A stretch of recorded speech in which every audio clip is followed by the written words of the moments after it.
जो बातें मुझे बचपन में पता होनी चाहिए थीं। फरीद छपकलियां सिर्फ छपकलियां नहीं होते, वो तो पैदाइशी फनकार होती हैं।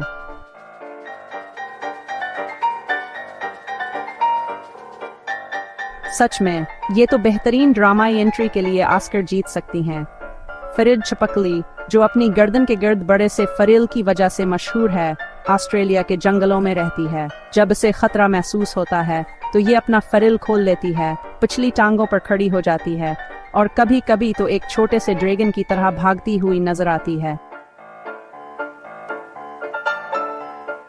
वो फरील, वो उसके अपने सर से भी बड़ा हो सकता है। क्या कमाल का फीशन है। इतने ड्रामे के बावजूद फरीद छपकलियां बेजरर होती हैं। उन्हें कीड़े मकोड़े खाना बहुत पसंद होता है और जब तक उन्हें वाकई तंग ना किया जाए वो आमतौर पर परेशानी से बचती हैं।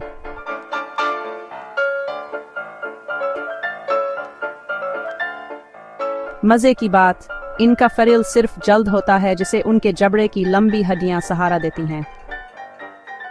तो अगली बार जब आप किसी छपकली की तस्वीर देखें जो ऐसे लगे जैसे उसने कोई फैंसी कॉलर पहना हुआ है, तो आप जान जाएंगे वो बस एक फरीद छपकली है जो अपना काम कर रही है।